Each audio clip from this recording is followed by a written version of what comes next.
네, 오일서우님 무지개 사진을 보내주셨네요. 어제 만나서 무지개 이 사진 찍었는데 공유하고 싶어서 올립니다 하셨어요. 사진 보시고 우리 경제발전소 가족들 좋은 기운 받으시라고 말씀해 주셨는데 고맙습니다. 오늘 산뜻하게 시작할 수 있을 것 같은데요. 저희가 오늘은 그 힘이 없는 혹은 개인화되어 있는 노동자들에게 힘을 줄 수 있는 단체나 조직이 필요하다 이런 말씀 가끔 드리거든요. 군인공제회, 교직원공제회, 노란우산공제회, 사회복지공제회 뭐 이런 공제회들도 그런 기능을 하는 집단들 중에 하나입니다. 특히 군인공제회 같은 경우에는 여러 가지 사업도 많이 하고 있죠. 그런데 이 플랫폼 노동자들을 중심으로 그 프리랜서로 일하는 노동자들은 이른바 든든한 백이 없어요. 이걸 만들어주자는 움직임이 있습니다. 재단법인 한국플랫폼 프리랜서 노동공제회가 출범했다고 하는데 왜 필요한 건지, 이걸 하면 근로자들에게 어떤 점이 도움이 되는 건지 한국폴리텍 이대학의 이상호 학장 모시고 말씀 나눠볼게요. 안녕하세요. 안녕하세요. 반갑습니다. 네, 교수님 오랜만에 뵙습니다. 다음 주에 국회에서 관련 토론회도 한다고 하셨는데 노동자를 위한 단체 하면 우리가 딱 떠올리는 게 노조거든요. 네. TBS 안에도 여러 형태의 이제 여기에서 그 도와주시는 업무들을 하시는데 노동공제조합이라는 건 일단 뭔가요? 그러니까 당연하게 우리가 생각할 수 있는 게 노동자들의 어떤 뭐 임금이나 노동 조건을 개선하기 위한 가장 중요한 조직은 다들 뭐 인정하듯이 노동조합이 맞죠. 네. 근데 이제 여러 가지 이유로 노동조합으로 조직이 되지 않거나 그리고 우리나라 같은 경우는 이제 기업별 노조잖아요. 그러다 보니까 기업의 이제 사용자가 불명확한 경우 같은 경우에는 사실 누구하고 단체 교섭을 할 수가 없거든요.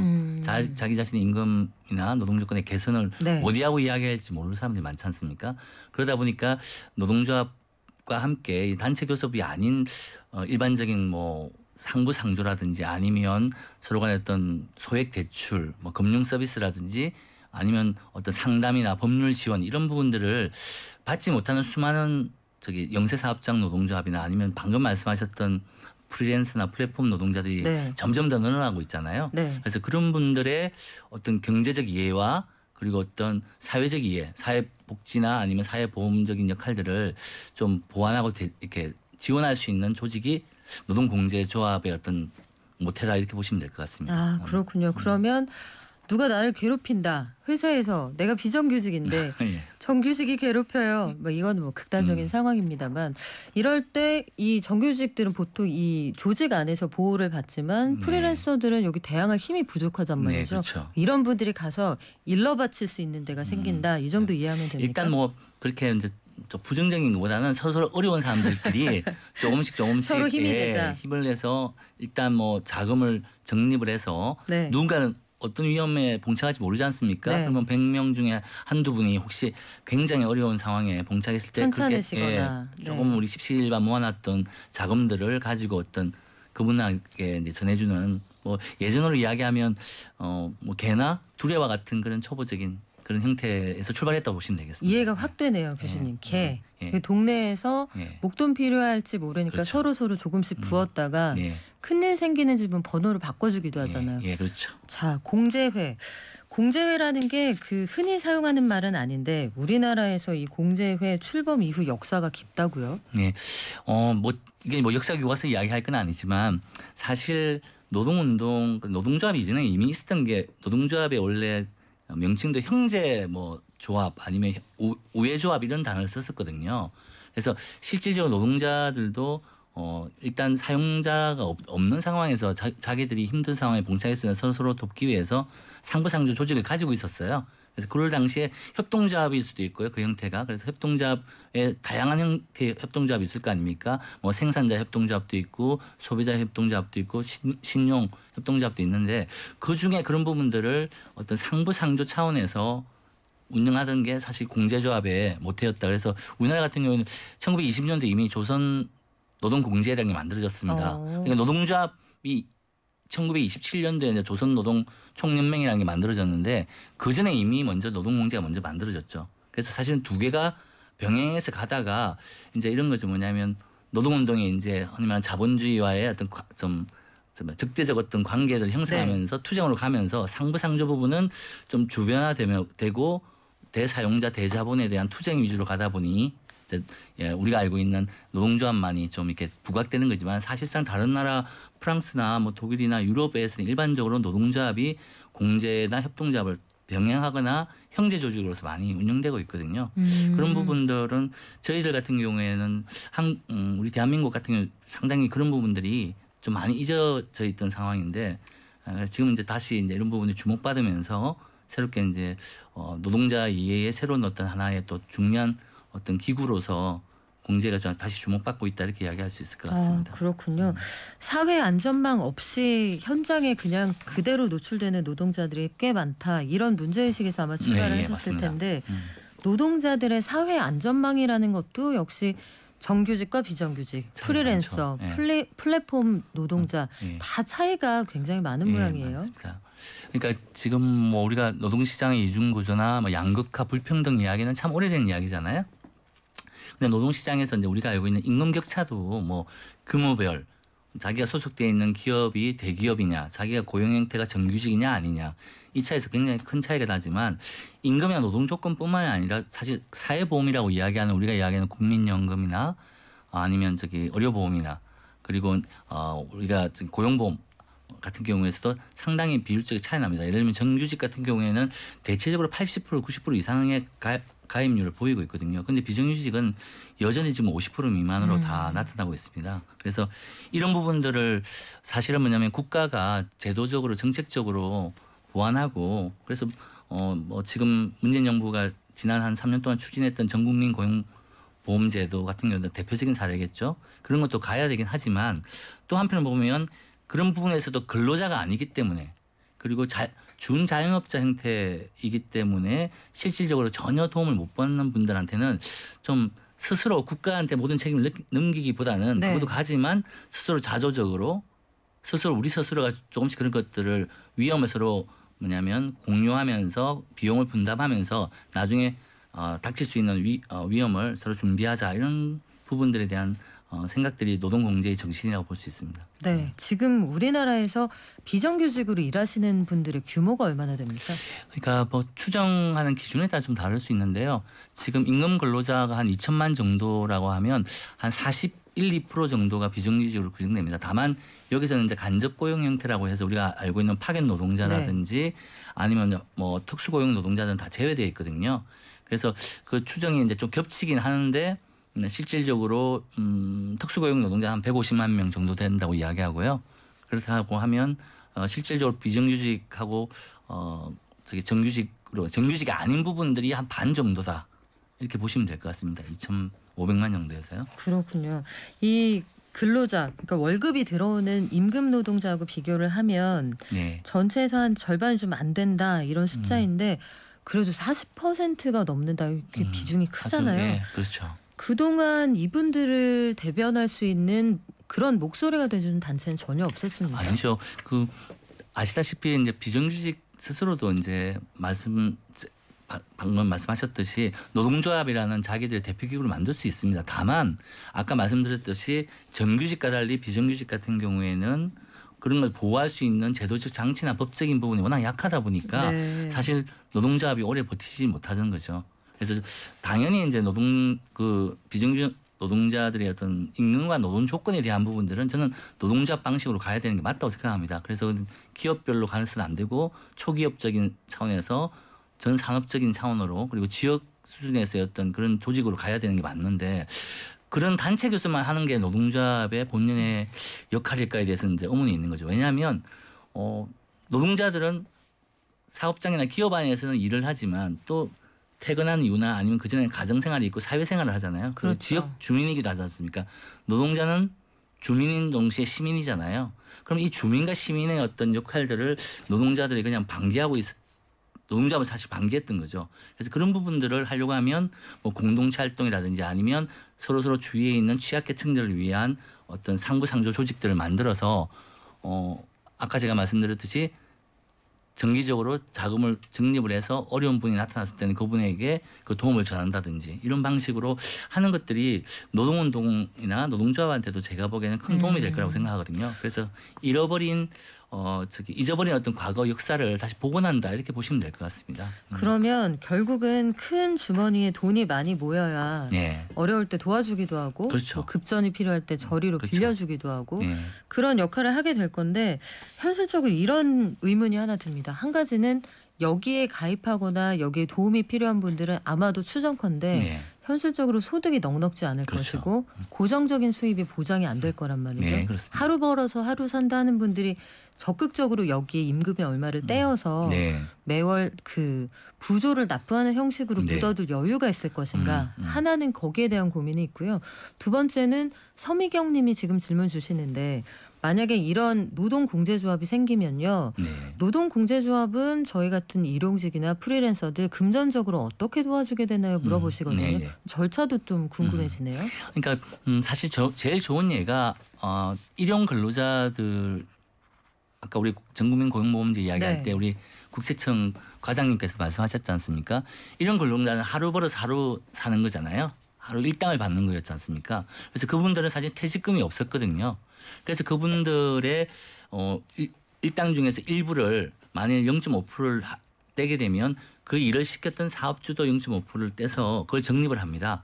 그래서 그 적립했을 때 정부에서 지원금을 덧붙여서 1.5배를 만드는 거죠. 예를 들면 그렇게 해서 그게 누적이 되면 5년 후에 이분이 퇴직금을 사업주에서 받는 게 아니라 건설 근로자 공제라는 곳에서 퇴직급여를 받게 되는 거죠. 그래서 한 몇 달간 자기의 어떤 만약 일거리가 없다 하더라도 네. 생활을 할 수 있는 그렇게 되는 거거든요. 그래서 지금 저희들이 이야기하는 노동공제도 처음에 당연히 이제 스스로의 어떤 납부도 필요하지만 거기에 대해서 그런 부분들이 전체 사회 안정이나 고용 안정에 도움이 되기 때문에 정부의 지원금 이런 부분들이 연결될 수 있는 거죠. 예를 들면 근로자복지기본법 요번에 개정안에도 그런 내용이 나와 있습니다. 지금 나와 있는 근로복지진흥기금이라는 게 있거든요. 네. 그럼 그 진흥기금이 한 몇천억이 있는데 거기서 정말 원래 좀 돈을 받던 사람 아주 뭐 고소득자들한테 또 주는 게 아니라 그분들에 대한 이 아닌 훨씬 어려운 사람들에게 일부 기금에서 필요한 절차에 맞춰서 기준에 따라서 같이 매칭을 해주면 충분히 그게 가능한 거죠. 운영이 가능한 거죠. 교수님께서 보시기에는 그러니까 근로자가 일부 부담을 하고 그렇죠. 이에 대해서 우리가 1대1로 매칭한다고 하잖아요. 네. 그러니까 사업주 입금을 하는 사람들도 그렇죠. 그에 비례해서 부담을 네. 하고 정부 지원도 좀 있으면 네. 운영이 가능하다. 네, 그렇죠. 그런 모델을 구상하고 계시다는 네. 건데 우리 그 가입자 수 얘기를 잠깐 드렸습니다만 현재 비정규직 노동자 규모에 대비해서 관련된 노조 같은 데 가입돼 있는 분들은 얼마나 됩니까? 상당히 미약하죠. 그러니까 뭐냐면 우리 조직률이 2015년도 한 10% 선으로 떨어졌다가요.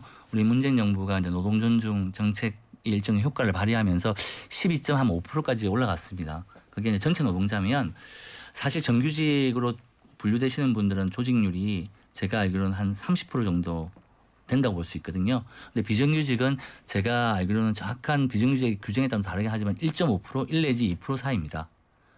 근데 이 비정규직이라는 이야기와 함께 또 중요한 거는 규모가 작은 10인 미만 같은 경우에도 한 3% 미만이에요. 300인 이상 같은 경우에는 네. 한 3, 40% 되거든요. 그리고 뭐 흔히 말하는 재벌기업이나 공공기관 같은 경우에 조직률이 한 80% 이상이다 이렇게 보시면 돼요. 그만큼 똑같은 노동자이고 일을 하는 사람이지만 조직률이 다르고 사회보험에 대한 혜택도 다르고 임금 조건도 다 다르다는 거죠. 이런 상황에서 과연 일단 노동자가 하나다고 이야기하는데 그 속에서 연대를 만들기 위해서는 정부의 정책도 중요하지만 말씀드렸듯이 고소득 노동자나 조직 노동자나 정규직 노동자들이 또 다른 자기의 어떤 형제, 자기의 다른 연대의 대상이라고 할 수 있는 같은 노동자인 비정규직이나 특수고용 노동자나 프리랜서 노동자들을 위해서 적어도 기금 정도는 같이 이렇게 납부해 줄 수 있는 게 아니냐. 그게 보통 고용보험의 원리잖아요. 고용보험을 다 모든 취업자들, 근로자들이 다 내고는 있지만 사실 혜택 보는 사람은 뭐 퇴직하거나 해고당하거나 이런 분들이 받는 거지 않습니까? 그래서 다들 만일에 나도 저런 사람 같은 경우를 당할 수 있다는 걸 대비해서 조금씩 내는 거거든요. 그런 정부의 어떤 정책과 함께 약간의 보완제적인 성격으로서의 상부상조를 위해서 그런 부분도 또 스스로 노동조합 스스로가 하자 이런 이야기라고 보시면 될 것 같습니다. 그렇다면 이게 기존의 그 노동조합을 통해서 네. 그 완전히 결속이 돼 있는 정규직 노조 네. 그쪽에 양보 혹은 배려도 좀 필요하다는 건데 네. 실제로 이런 일이 이루어지면 참 아름답고 좋겠습니다만 네. 대형 제조업체 아니면 기존의 노조 간의 관계를 보면 네. 샤워실도 같이 안 쓴다. 네. 밥도 따로 먹고 동선도 다르고 배차도 따로 한다. 하다못해 근무복이나 수당도 다르게 준다. 이런 얘기가 있지 네. 않습니까? 이게 엄연한 현실인데 그들의 선의에 기대서 이게 현실화될 수 있을까? 여기에 대한 질문도 던질 수 있을 것 같은데요. 그렇죠. 가장 어떻게 보면 어려운 지점이지만 놓칠 수 없는 부분이기도 하거든요. 왜냐하면 이런 부분을 다 정부가 책임진다, 국가 정책으로 해야 된다는 이야기는 일종의 국가주의를 흘러버릴 수 있는 가능성이 있기 때문에 자발적인 노동 조합과 정규직과 좀 고소득층에 해당되는 고소득을 받고 있는 노동자들이 참여가 필요한 거 아니겠어요? 그래서 그런 부분에 대한 것들을 노동 공제 모델 속에서 잘 구현할 수 있는 게 가장 중요할 것 같습니다. 그런데 비관적으로 안 보는 이유가 뭐 초반에 말씀하셨듯이 이제 한국노총이라는 흔히 말하는 정규직 위주의 노동조합의 총연맹이 스스로 나서가지고 프리랜서와 플랫폼 노동을 위한 네. 공제를 발족을 했고 그 공제에서 중요한 이제 목돈 만들기 프로그램에 보면 사실은 매칭하는 그 수당을 그 금융산업공익재단에서 매칭을 해주거든요. 근데 이 금융산업공익재단이 바로 금융노조라는 정규직 노조하고 네. 금융산업 사용자들의 같이 만든 재단입니다. 거기서 기금을 몇백을 모아놨거든요. 거기서 또 매칭을 해주는 겁니다. 그래서 그런 부분을 보면 충분히 초보적인 형태이긴 하지만 그런 단초들은 만들어지고 있고 이게 하나하나 쌓이게 되면 상당히 뭐냐면 사회연대에 기반한 노동공제, 상부상조와 협동연대를 지향하는 노동운동의 어떤 그런 가닥들도 점점 확산되지 않을까 그런 기대를 해보고 있습니다. 네, 구체적으로 우리가 이걸 현실화하기 위해서 어떤 조치들이 필요할지 잠시 교통정보 듣고 와서 전해드리겠습니다. 저희 노동조합 여기서 한 걸음 더 나아가서 노동공제조합 네. 노동공제조합이라는 낯설지만 우리 시대가 한번 고민해 볼 만한 이슈 같이 이야기하고 있는데 의견이 네 예상대로 많이 나뉘네요. 네. 기존에 노조 있는데 이런 게 왜 또 필요한지 모르겠습니다. 그냥 자리 하나 더 만들자는 건가요? 이런 의견도 있는데 반면에 맞아요. 공제조합은 소득이 적어서 이 조합 자체가 약하니까 그 펀드처럼 매칭을 해서 지원을 해주면 정말 좋겠네요. 이런 의견도 있습니다. 자, 이야기 계속 나눠볼 건데요. 노동운동, 노동조합 이런 것들이 한동안 이 청년들 그리고 시대 정신을 확 끌어당기던 시절이 있었거든요. 네, 그렇죠. 하지만 90년대 이후에 이른바 우리 이 문민정부가 등장을 하고 네. 민주 반민주 구도가 깨지고 난 이후에는 다소 이것이 좀 낡은 명제가 아닌가. 그리고 네. 더 이상 노조가 우리 사회의 선을 대변하는 자들인가 질문을 던지는 분들도 계세요. 네. 분명히. 이런 사회에서 우리가 노동공제조합이 필요하다라고 설득하기 위해서는 제일 먼저 어떤 게 필요할까요? 일단 제가 노동조합에 대한 우리의 좀 정확한 판단이 좀 필요할 것 같습니다. 말씀하셨듯이 대다수의 노동자들이 사회적 약자로 이제 보였던 그런 상황이 있었거든요. 네. 70년대 뭐 80년대까지. 그래서 이제 그런 부분들이 굉장히 이제 핍박받다 보니까 민주화와 함께 이제 노동자 대투쟁이 생기고 정부의 탄압에도 불구하고 노동권 기본권을 다시 찾기 위해서 네. 노동조합을 결성해서 지금까지 한국의 노동운동은 1987년 이후에 이제 부활해서 지금까지 온 거거든요.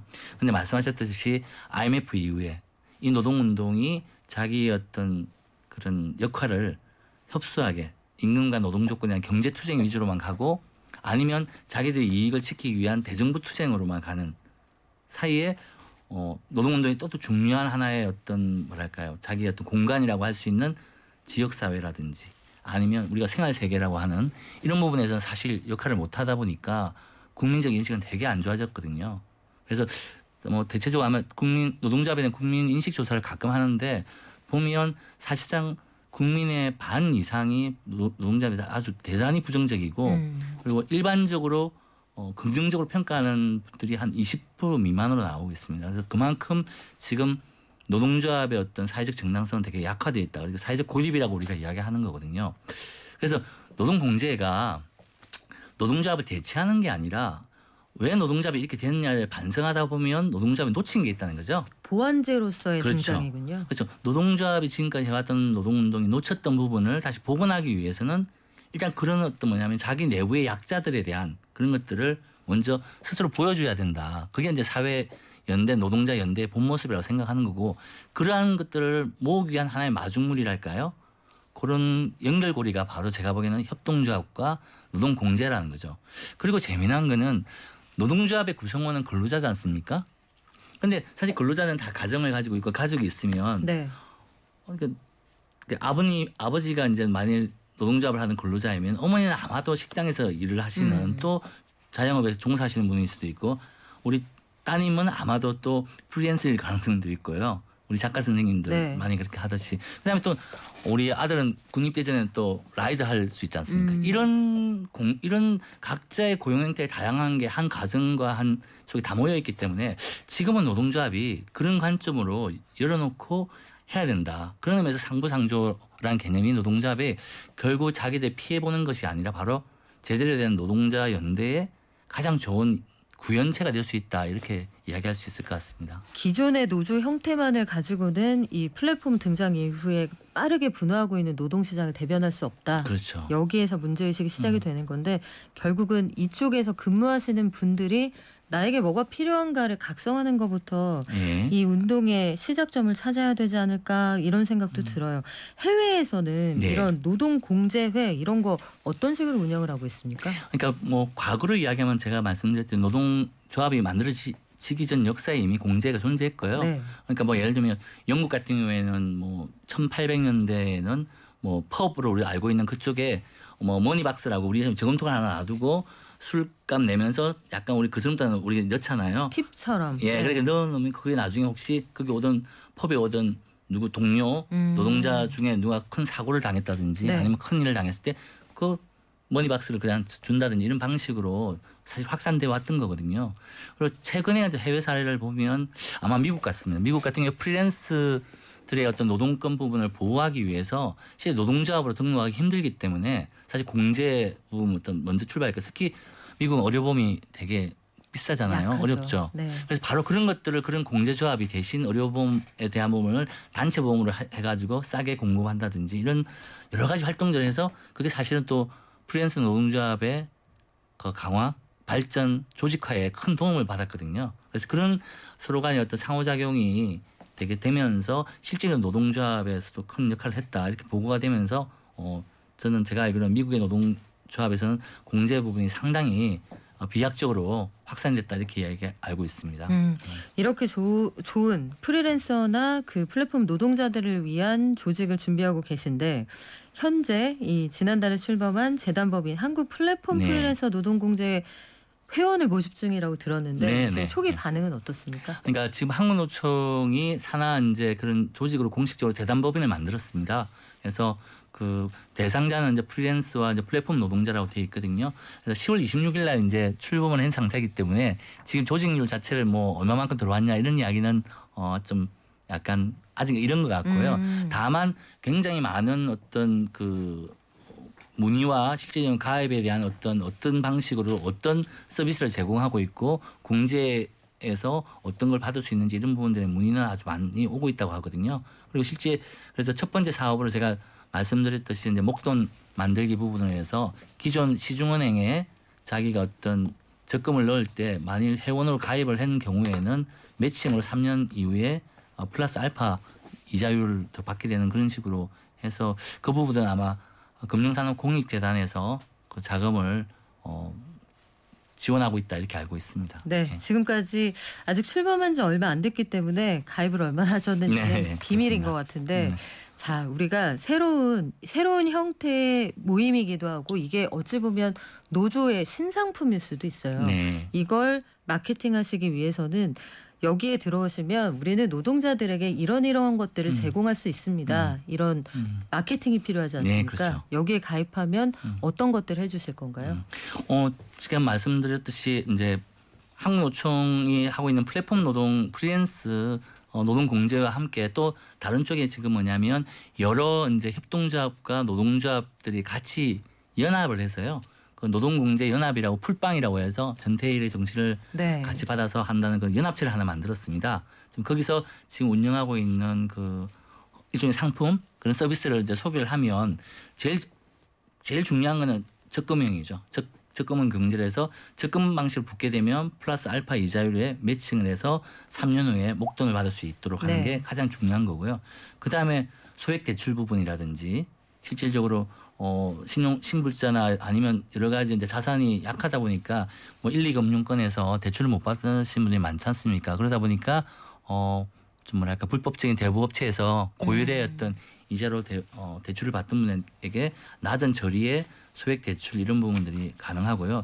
또 중요한 거는 아마 지역 사회의 어떤 공동체 교육이라든지 아니면 공동 육아라든지 이런 부분들하고도 다 연동을 해서 실질적으로 거기에 공제 사업하고 연동하는 방식으로 상품들을 개발하고 있다고 저는 알고 있습니다. 그래서 그런 부분들이 확산될 것이고 그런 과정에서 이번 우리 그 추진 중인 근로복지기본법이 통과되게 되면 아마 근로복지진흥기금에서의 지원을 통해서 훨씬 더 체계적이고 다양한 서비스를 제공할 수 있지 않을까 그렇게 기대를 하고 있습니다. 네, 우리 이제는 투쟁보다는 생활 전반을 따뜻하게 보살펴주는 그 동료들이 함께 있는 그런 공간이다. 이렇게 이해하면 되지 않을까 싶어요. 그러니까 투쟁을 대체하는 게 아니라 투쟁을 위해서라도 그리고 사회적 지지를 받고 국민적 지지를 받기 위해서라도 저는 노동조합이 이 노동공제운동에 적극적으로 참여하고 새로운 영역으로서 노동공제 사업을 바라봤으면 좋겠다는 그런 기대를 해봅니다. 그래요. 최근에 스타벅스 노조 저희는 뭐 큰 노조에 가입 안 하겠습니다라고 얘기를 해서 이 새로운 시대상도 좀 보게 됐는데요. 앞으로 어떤 형태를 띠게 될지 저희도 지켜보겠습니다. 네. 녹용 세트 당첨자 알려드릴게요. 3284님 축하드리고요. 지금까지 한국폴리텍 이대학 이상우 학장이었습니다. 고맙습니다. 감사합니다. 네, 저희 더 열심히 준비해서 다음 주에 올게요. 발전.